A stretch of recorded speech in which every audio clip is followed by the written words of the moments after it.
earrings, so tell me what you gon' do. Fuck these streets and them bitches, babe. I swear to God, I give it all up for you right now. Don't look at me crazy, cause this on my life, well, I ain't lying. Yeah, I'm the realest, but the diamonds realer, and a better life, that's what I'm trying to give you. Yeah, knew from the start that you had my heart, and you played your part and held down your nigga. You was always right there when I needed commissary and weed. Don't worry, baby, how I got you. Give me all shit I got to. If you want the world, that shit's got to. Even looked over how you thought.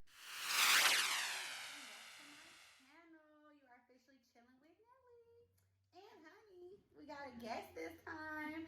So welcome back to Chillin with Nellie, where you're gonna get the perfect dose of real tea and reality on your life and mine with us. This time you have us.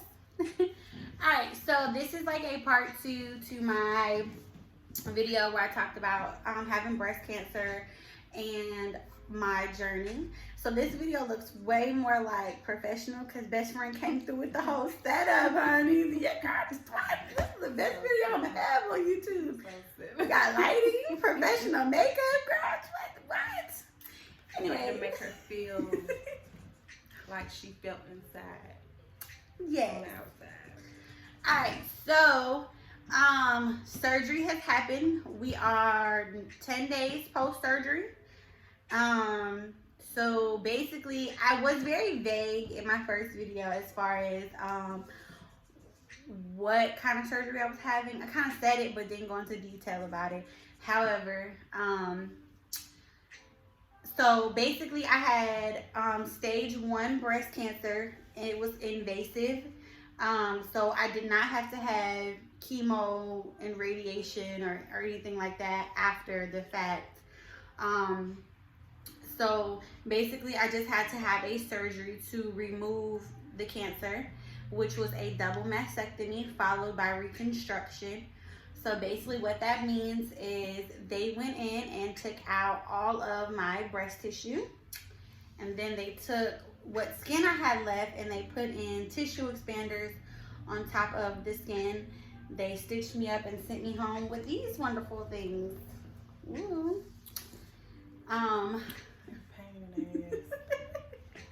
They definitely are. So coming home, going into surgery, best friend was there. She's the only person that was at the hospital with me.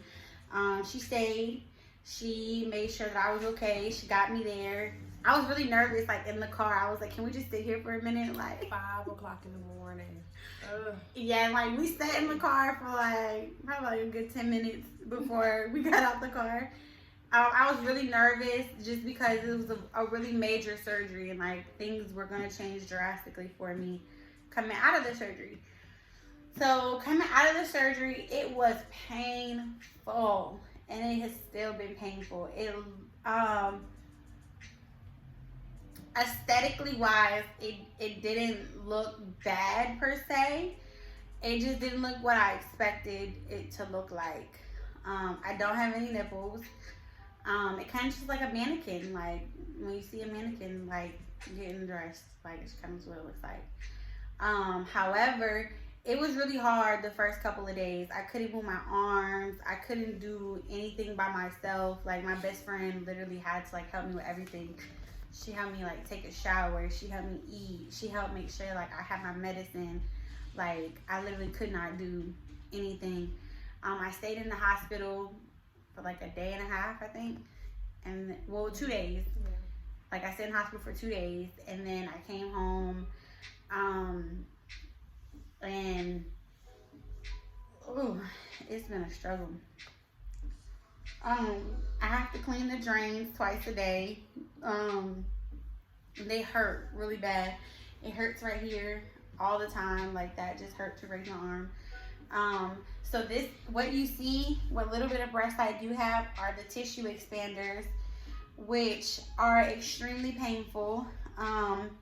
I guess that's not like that for everybody. I did join like a little Facebook group to see like their process and stuff, but it's extremely painful. It's a lot of discoloration, so we don't necessarily know if we're going to keep the tissue expanders or not, because we don't know if the skin is just bruised or if the skin has died and there is no blood supply to that skin yet. We don't know yet because I'm a very light skin, so I bruise really easy. So a lot of it is very bruised. It's very sore. It's very still swollen.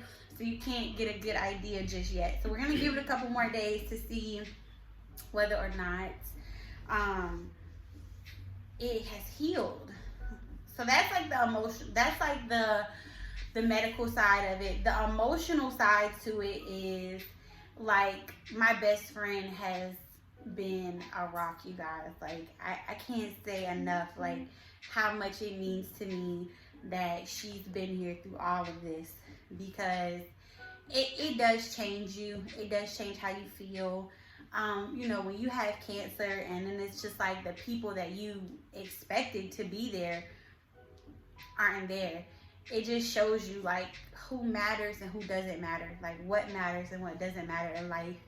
And you know, I think about, you know, I have 2 small children, and you know, my best friend's been there since the beginning with both of them, and she's been very hands-on with my son. So, and my daughter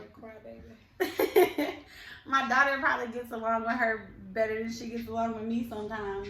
So, you know, it makes me thankful that, you know, my kids have a good person to go to, and I always wanted to just be strong for them, and she constantly reminds me of that. Like, you gotta do this for your kids. Like, it was days where like I just cried and was like, I can't do this shit. Like, I don't want to do this. But you know, she was been right there, and been there for each other. Yeah. Not just me helping her. She's helped me out over the years, a tremendous amount. And she always know I'm here for her. It don't matter how far she is, because clearly I'm far. I live in Columbus. Like, I moved to Columbus to restart my life, to get a different perspective on life. I didn't expect to come down here and find out that I had cancer, but I did. And being here has it's just been different being here. Like, it gives me a peace of mind, but it also, like, even with the distance, like, it really showed me like who's got my back, like who really cares. You know, there was a lot of negative feedback. I did start the 15-day challenge, like I said I was gonna do, with like saying how I felt and stuff, but it was so much negativity, and it was so many people that was coming at me with like, well, you're putting too much of your business out there, like, why are you telling people this, and you know, stuff like that. And so I stopped doing the 15-day challenge because it was so much negativity. It was so much like negative feedback on it that I just was like, I don't want to do it, because I didn't need that negativity around me. I was already in a bad place mentally, that I didn't want to go into my surgery like having went through, you know, even more negativity that I didn't need to. However, like, I didn't know this, because I was telling her, girl, keep going. Forget whoever talk about whatever. They're not you. They're not going through the same thing. So it's your journey. Living your truth. It's happening to you, not them. So they can't tell you how to feel or what to announce or what not to say. This journey has taught me how to really just depend on the people who matter. Like, sometimes I think that we put too much emphasis on like family, and thinking like, oh, this is my mama, or this is my daddy, or my brother, my cousin, my whoever. Because this lesson has taught me like the people who have been here for me are not blood related to me. Like, she's my sister, but she's my sister by choice, and she's couldn't be any closer to me than family. However, she's not blood related to me, and she's been here. And you know, Travis has been here every step of the way. Every doctor's visit, he talking to the doctor. Okay, what this mean, and what that's gonna be like, and he's not family, but he's been there, and he's very active in the healing process and all of that stuff. So it's just if you don't take anything away from my journey, just take away from like, it's okay to separate from people. It's okay to outgrow people, and it's okay to allow people to just walk out your life. And it's hurt a lot, and it has really hindered my healing process emotionally, because at one point I was really stuck on the fact that, like, damn, like, you know, for me as a mom, it's nothing my child could do ever. Either one of them. It's no surgery my child could have and I wouldn't be there. It's no journey my child could take that's life-changing that I'm not going to be there every step of the way. I don't care what happens. For the two that I pushed out, they could be having surgery on their toe, and I'm going to be right there in the waiting room waiting on them to come out. That's how it should be. And, you know, this, for me, it hasn't been like that, and I felt like it should have been, but it hasn't been. And so, you know, I'm just thankful. Like, I'm thankful for the people that God did place in my path. I'm thankful for the ones that have been here. And I'm just thankful to have life, like, to be alive.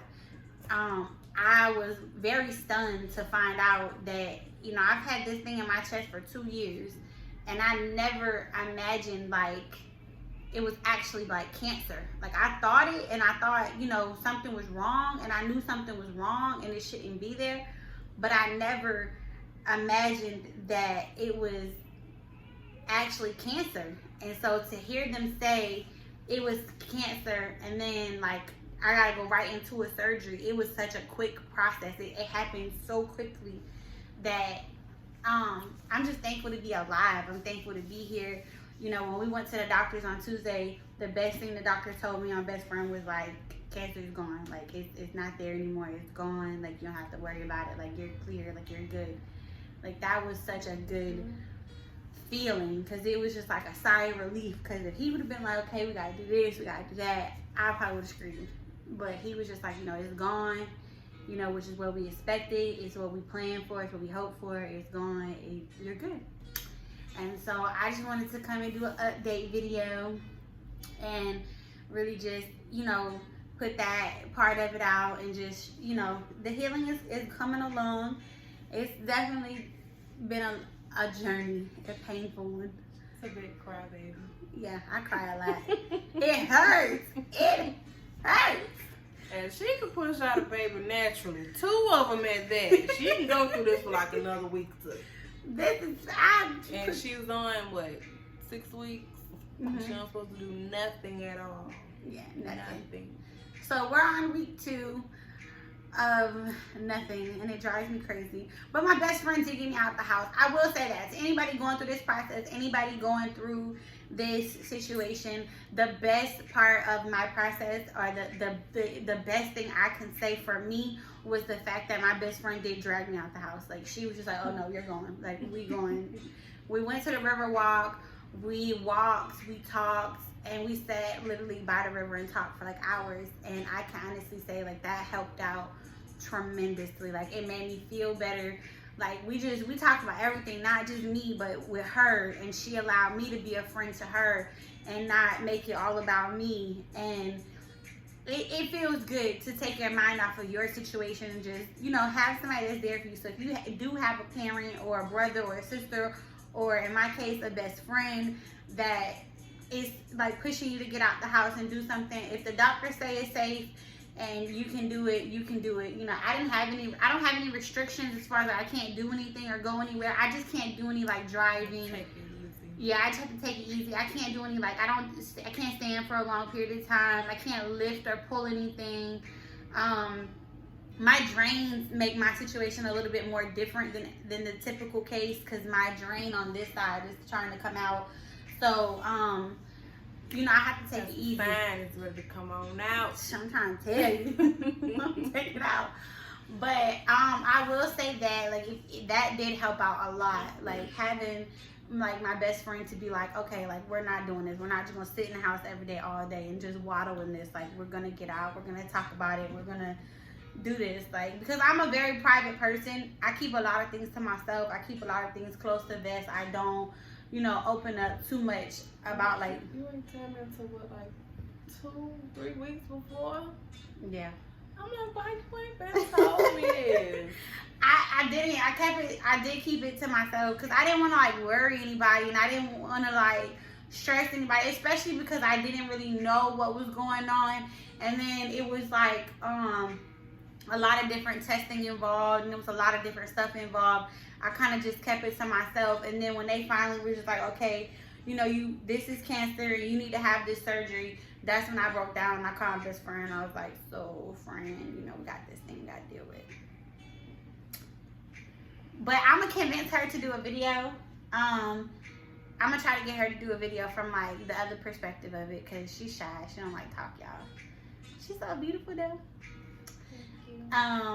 But I will encourage you to open up to somebody, you know, that has helped me out a lot. Like, my best friend knows everything, and I have talked to her about everything at this point, and it did help out when I just finally broke down and opened up to her and told her, like, you know, this is what I've been struggling with, this is what I've been going through, just from like relationship aspect, family aspect, like everything. You gotta have that person to talk to.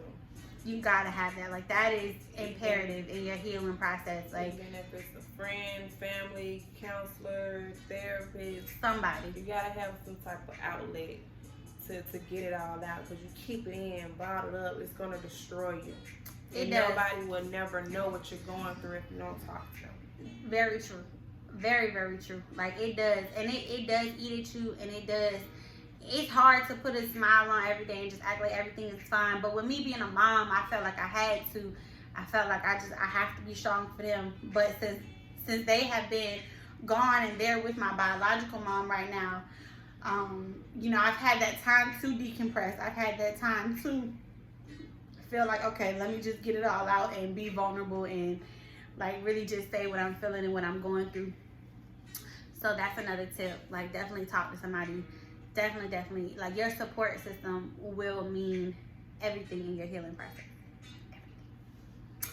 All right, y'all. So that is this video. We're going to come back with some more videos. So stay tuned. I'm going to post another video on my channel. I'm going to make her get involved in this video, though. Bye, y'all.